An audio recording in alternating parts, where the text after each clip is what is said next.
Hi friends, அஸ்ஸலாமு அலைக்கும். Welcome to Minkatchi lifestyle. இன்றைக்கி சப்பாத்திக்கு கிழங்கு மசாலி ஹோட்டல் ஸ்டைலு எப்படி செய்யணும்னு பார்க்கலாமா? ஃபஸ்ட்டு கோதுமை நல்லா பிசைஞ்சு ஊற வச்சுக்கோங்க.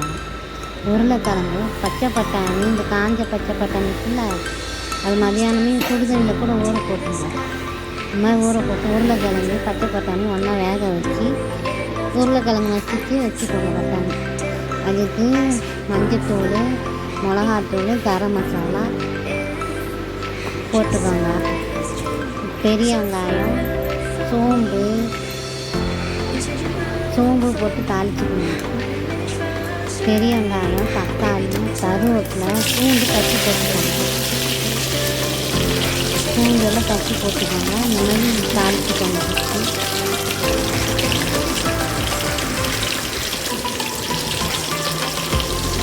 பூண்டு எண்ணெய் பொரிஞ்சோடனே எல்லாமே போட்டுருணும். இன்னொன்று சோம்பு பூண்டெல்லாம் சேர்த்தோன்னா கொஞ்சம் வயிறு அடிக்கலாம். இந்த உருளைக்கிழங்கு இதெல்லாம் கேஸ் ஸ்டவ்வில் இதெல்லாம் குழந்தைங்களுக்கும் பெரியவங்களுக்கும் கொஞ்சம் நல்லாயிருக்கும், வயிற்றுக்கு நல்லாயிருக்கும். அதுக்கு இந்த சோம்பு பூண்டு தட்டி போட சொல்லுவோம். பச்சை பட்டாணி, காஞ்ச பச்சை பட்டாணி எல்லாம் சரி, இந்த கடையில் காய்கறி கல்ல இருக்குங்க, அது வாங்கினாலும் சரி. இந்த காஞ்ச பச்சை பட்டாணின்னா நீங்கள் மதியானமே கொஞ்சம் சுடுதண்ணியில் வச்சு ஊற போட்டுருங்க. அப்புறம் நல்லா வேகும். நல்லா சாஃப்டாக இருக்கும் இந்த பட்டாணி. இந்த மாதிரி செஞ்சு பாருங்கள். குழந்தைங்க பெரியவங்க எல்லாமே நல்லா விரும்பி சாப்பிடுவாங்க. இந்த மாதிரி வெங்காயம் தக்காளியும் ரொம்ப கம்மியாகவும் போடக்கூடாது, ரொம்ப அதிகமாகவும் போடக்கூடாது. ஏன்னா புளிப்பாக இருக்கும். சும்மா ஒரு மீடியமாக 2 சைஸு, ரொம்ப குட்டி குட்டியாக இருந்துச்சுன்னா 3 போட்டுக்கலாம். இந்த மாதிரி பார்த்தீங்களா, உருளைக்கிழங்கு நல்லா வேக வச்சு நல்லா மசிச்சு வச்சுக்கணும். பட்டாணி சும்மா ஒரு கொஞ்சமாக போடணும். ஒரு டேஸ்ட்டு போட்டோம்னா இருக்கும். நிறையா போட்டால் அதுவும் பட்டாணியும் ஒரு வாயில். சும்மா அளவாக பட்டாணி போட்டுக்கணும். இந்த கரம் மசாலா, மிளகாத்தூள், மஞ்சத்தூள் 3 ஒன்றா போட்டு இதெல்லாம் ஒன்றா செஞ்சு இந்த மசாலாவுக்கு சும்மா அளவாக தண்ணி ஊற்றணும்.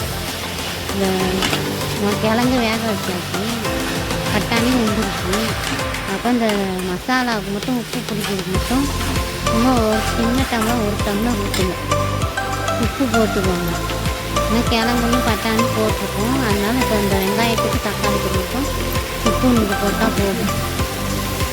உப்பு போட்ட பின்னாடி இந்த மாதிரி மல்லித்தலை போட்டு கொஞ்சம் 1 டம்ளர் ஊற்றி தண்ணி ஊற்றி சும்மா ஒரு 5 நிமிஷம் கொதிச்சு வச்சா போயிடுச்சு.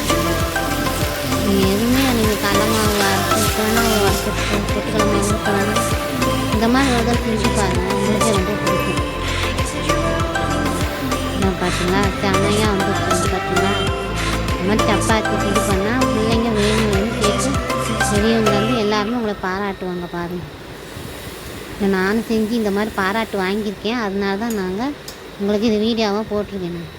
வீடியோ பார்த்துட்டு சப்ஸ்கிரைப் பண்ணுங்கள், லைக் போடுங்க, கமெண்ட்ஸ் பண்ணுங்கள். எப்படி இருந்துச்சுன்னு சொல்லுங்கள்.